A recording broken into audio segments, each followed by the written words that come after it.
Bien, y hasta ahora estamos en contacto con Cecilia Vizcaya. Ella es infectóloga de la Red Salud UC Christus para analizar, ¿verdad?, el panorama del coronavirus después de haber escuchado este último informe. Doctora Vizcaya, gracias por acompañarnos. Muy buenos días. Hola, ¿cómo están? Muy buenos días. En primer lugar, quería preguntarle cuál es su visión respecto al punto en que ha llegado Chile. Si bien acá hay una serie de factores que explican cifras, por ejemplo, la capacidad de testeo más o menos que tenga una nación, su sistema de salud, en fin, su población, su componente, digamos, de etario. Pero los números son los números y Chile está noveno en el mundo. Santiago, la cuarta ciudad con más casos. ¿Usted pensó que íbamos a llegar a este nivel? En realidad es muy probable que nos enfermemos prácticamente, no sé, un 30-50% de la población. La idea es que sea en forma progresiva y lenta para que podamos atender, ¿no es cierto?, mutuamente. Pero esto es muy importante que si usted me pregunta, yo esperaba, en realidad existía una alta probabilidad que sucediera esto en estos meses. Ahora, yo esperaba también que se respondiera un poco mejor desde el punto de vista de las personas en cuanto a cuidarse más, a entender los riesgos de la enfermedad. Y yo siento que no ha sido fácil para los chilenos entender esto, ¿no? Los riesgos que tenemos. ¿Es solamente un descuido, ha sido difícil de entender o hay mucha permisividad? Literal, hay permiso para muchas cosas, hay muchas cosas funcionando. Hoy día usted puede pedir por delivery hasta una suculenta. Estoy haciendo una caricatura, pero en el fondo Sí, es verdad. creo que se entiende el concepto, ¿no? Sí, efectivamente yo creo que hay que buscar formas de que sean menos los lugares en que estén funcionando. Efectivamente nosotros necesitamos comida, este es un periodo que es difícil y uno entiende que hay un montón de condiciones familiares en que es complejo, te fijas, o sea, hay papás que están trabajando desde la casa, los hijos haciendo las tareas del colegio y además hay que cocinar, además hay que lavar la ropa, es todo un tema, ¿cierto? Entonces el pedir comida no es descabellado, no es que sea raro, lo que sucede es que tengamos tantos lugares disponibles, que se haga cola y se aglomeren las personas que están recibiendo las cosas para llevarlos. Debiéramos buscar mecanismos para que esto sea más ordenado, para evitar el riesgo para ellos y posteriormente para las personas que reciben la comida, por ejemplo. Entonces, Sí. todas esas cosas se pueden arreglar. Sí, efectivamente. Y además, cuando estamos observando las cifras, llevábamos 3 o 4 jornadas bajo los 5.500 casos, incluso 2 con 4.000. Daba la impresión de que esto empezaba a mejorar un poquito, pero hoy día de nuevo 6.290 casos. O sea, el nivel de positividad, la diseminación del virus sigue igual de poderosa. Yo creo que hay varias variables. Uno tiene que pensar, en este caso hicimos 20.000 exámenes hoy día y los otros días hacíamos 13.000, 14.000. ¿Por qué pasó eso? ¿Porque consultó menos gente o porque tuvimos más posibilidades de hacer en día de semana versus fin de semana? Entonces esas cosas, por eso que uno no debiera tomar la foto de un día para considerar cómo está la tendencia y siempre ir viendo mejor semana a semana para ver si esto mejora. Desde el punto de vista de las atenciones de urgencia, efectivamente se ha visto una disminución de la consulta de pacientes enfermos agudamente. Y eso es una buena noticia. Yo espero que eso sea real y que siga siendo así. Y que efectivamente ahora estamos viviendo todos los pacientes gravemente enfermos y complicados de contagios de hace 1 o 2 semanas atrás. Entonces, esperemos que estos días que hemos tenido un poquitito menos, hoy día tenemos más, ¿cierto?, pero sumando una semana, ver si esto efectivamente se va notando un descenso en los casos agudos que va a significar menos complicados más adelante, que es lo que necesitamos. Y ese dato, doctora, ¿cuál es el que muestra esa disminución de las consultas de casos agudos? Porque, para aprender, porque, por ejemplo, cuando vemos nosotros la cantidad de gente en las UCI o la cantidad de pacientes críticos, la verdad es que uno no ve esa baja. Usted tiene toda la razón. Lo que sucede es que eso se ve en las consultas de urgencia, las consultas en las consultas médicas y en las urgencias de clínicas privadas y también de hospitales y de consultorios. Efectivamente se ha visto subjetivamente una disminución de los pacientes que están consultando porque están recientemente enfermos. Doctora Vizcaya, ¿y esa medición, ese número, dónde está? ¿Quién hace esa medición? Hay una vigilancia que podríamos buscar para mostrársela, pero además nosotros tenemos el contacto entre todos nosotros y nosotros participamos en distintas instancias en que comentamos efectivamente lo llamativo que es que consulten menos personas ahora versus lo que estaba consultando hace 1 o 2 semanas atrás. Sí, sí. Y eso, sí. No pongo en duda Pero eso, el dato que usted nos está dando. Lo que no, pasa es que tiene quería razón, pero aprender para saber cuál es la medición aquella, porque podemos, también es un indicador súper podemos- relevante, ¿no? Es un buen termómetro, como usted señala, podría ser muy buena noticia si si se confirma esta tendencia, ¿no? Sí, yo creo que debiéramos mirar las consultas con la vigilancia que se está haciendo. Se hace vigilancia de síntomas respiratorios en lugares centinela y efectivamente eso debiera ir reflejando progresivamente una disminución en las consultas agudas. Y a nosotros nos parece subjetivamente que eso ha pasado efectivamente. Así que por eso pudiera ser que tengamos unas mejores noticias las próximas semanas, espero. Pero Y tenemos que seguir en este camino. ¿Mm? esa disminución de consultas de casos agudos es de la última semana, ¿una Sí, mejora? sí, ¿Hay alguna bastante sostenible. explicación que permita entender el por qué en la última semana hay una merma de casos agudos? Yo espero que esto sea porque efectivamente estamos empezando a cumplir más las cuarentenas, porque la gente que tenía dificultades para estar en cuarentena por problemas económicos está siendo apoyada, porque se están repartiendo cajas de alimentos o se está depositando ciertos apoyos a las distintas familias con más riesgo. Eso antes impedía que una persona que requería aislamiento se quedara en su casa. Ahora estamos apoyando y yo creo que es un punto muy relevante. Otro punto relevante es el uso más intensivo de las residencias sanitarias, que eso está ayudando a que las personas efectivamente se separen de su núcleo para evitar contagio a otras personas, están mejor cuidadas y ahí en ese lugar podemos observar si se complican o no para derivarlos a un hospital. Entonces el uso de residencias sanitarias y el apoyo de las personas en sus propios domicilios, el apoyo a partir de las municipalidades que están visitando más a los pacientes en domicilio, están apoyando a las personas con más problemas, está permitiendo que la gente se quede más en sus casas que salir a buscar alimento o trabajo o comida. Yo creo que eso debe estar afectando efectivamente a este punto. Sí, doctora Vizcaya, ¿qué explicación se ha dado usted? Me imagino que ha hecho un montón de reflexiones respecto a lo que está pasando como especialista, pero que un país chico como el nuestro haya tenido tanto contagio, tanto caso, porque estamos detrás de Italia, estamos detrás de países que tienen mucho más población que nosotros. Nosotros no superamos los 20 millones y estamos en el noveno del planeta. ¿Es un fracaso esto o era esperable? ¿Y por qué nuestro país llegó a tan alta tasa de contagios? Yo creo que hay varias cosas que uno puede plantearse, no tengo una respuesta segura, por supuesto, pero efectivamente los países que tenemos culturas más cercanas, se fijan los latinos, Francia, Italia, España e Italia fundamentalmente, nosotros los latinos somos de tomarnos más la mano, de saludarnos más cercanamente, de hacer más reuniones de grupos ampliados, familias más extendidas. Todas esas cosas llevan a que tengamos un mayor riesgo de contagio entre persona y persona por las costumbres que tenemos desde siempre. Eso yo creo que tiene que ser un punto muy relevante. Lo otro es que nosotros somos un país que tenemos la mitad de la población en una misma ciudad. Por supuesto, Santiago, tenemos zonas tan entre hacinadas o aglomeradas o con densidad poblacional importante que va a llevar a un contagio mayor si no logramos todas las medidas que se han ido reforzando en un último periodo, y yo creo que eso ayuda. Lo otro es que nosotros hacemos exámenes. Yo no sé la realidad que tienen nuestros vecinos, los otros países de América. En algunos tenemos dudas de cuánto testeo están haciendo, ¿cierto? Esto es relevante.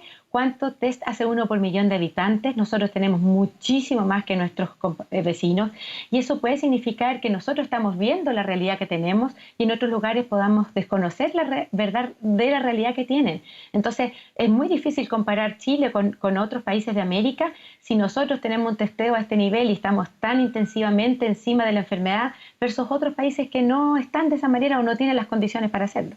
Sí. ¿Cuál es su expectativa respecto de la duración de esto, doctora? Ya estamos en la peor etapa, ¿nos vamos a mantener así mucho rato o esto podría ya comenzar una curva de descenso? Ya se está manejando prácticamente que nos tenemos que preparar a que la situación continúe generando muchas complejidades hasta agosto, otros piensan ya en septiembre derechamente. Yo creo que definitivamente vamos a tener una situación complicada en los hospitales por lo menos hasta julio, agosto, yo creo que definitivamente. ¿Por qué? Porque el hecho de que bajemos los casos, que espero que sea así, eso va a significar que igual con esta cantidad de casos que tenemos vamos a tener nuestras UCIs llenas por los próximos meses. Y eso es muy importante. Nosotros tenemos alto riesgo de transmisión, sobre todo en los colegios que son de 40 alumnos por sala, por ejemplo. Todas esas condiciones aumentan el riesgo de transmisibilidad y por lo tanto creo que vamos a tener una condición de mantenernos en nuestros domicilios sin clase. Bueno, yo creo que hasta septiembre, octubre, pero eso es un pensamiento que es propio mío, no tiene ninguna base, más que el saber que epidemiológicamente estamos en una situación en que no creo que logremos un descenso y una tranquilidad como para poder empezar actividades más normales antes de unos 2 o 3 meses más. Claro, o sea, básicamente deberíamos estarnos programando en términos por ejemplo, la educación, en que este año no sea un año perdido, pero sí un año virtual, derechamente, ¿no?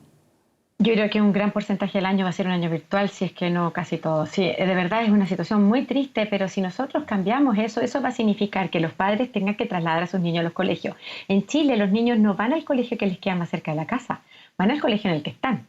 Por lo tanto, eso significa que hay niños que cruzan 2 comunas para llegar. Significa uso de locomoción pública o que los padres tengan que salir de la casa. Por lo tanto, todos los mecanismos que pudiéramos utilizar para disminuir la transmisibilidad se desaparecen, porque tendríamos que todos hacer movimientos mucho más importantes, ¿se fija?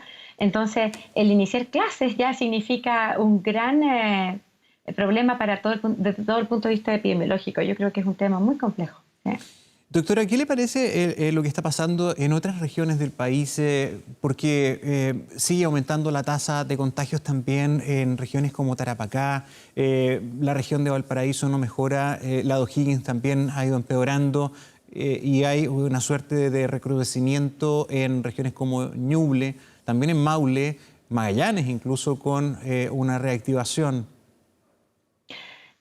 Yo creo que tenemos varios puntos en eso. Un punto importante es que hay lugares en que todavía no han tomado conciencia de lo que significa esto, especialmente en las comunas más del norte, en que ha sido diferente. Por ejemplo, en Magallanes, en Maule, que ya han vivido un brote muy importante, la gente sí es mucho más consciente, quizás empezaron a relajarse un poco, porque en algún momento hay que empezar un poco con la vida, ¿cierto?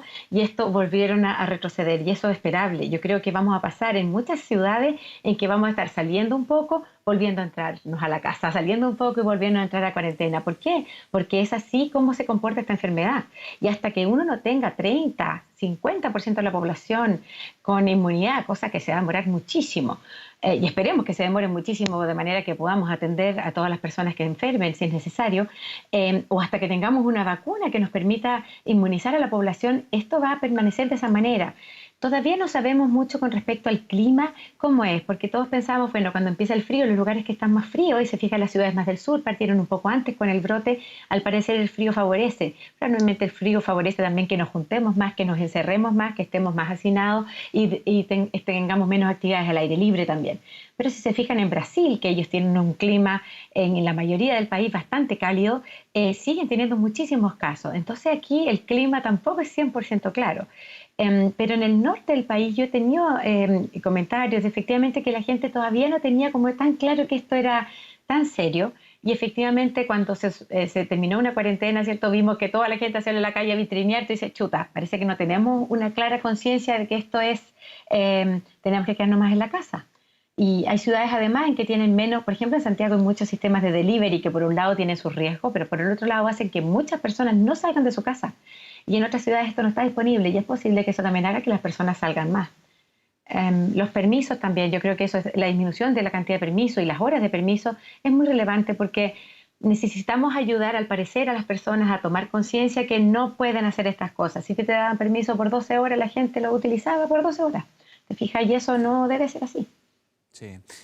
Quería preguntarle respecto al comportamiento de este virus, lo que se conoce hasta ahora, una persona que lo ha padecido, lo puede sortear, sobrevive al coronavirus, queda bien poco protegida, o sea, su respuesta inmune luego es bien baja.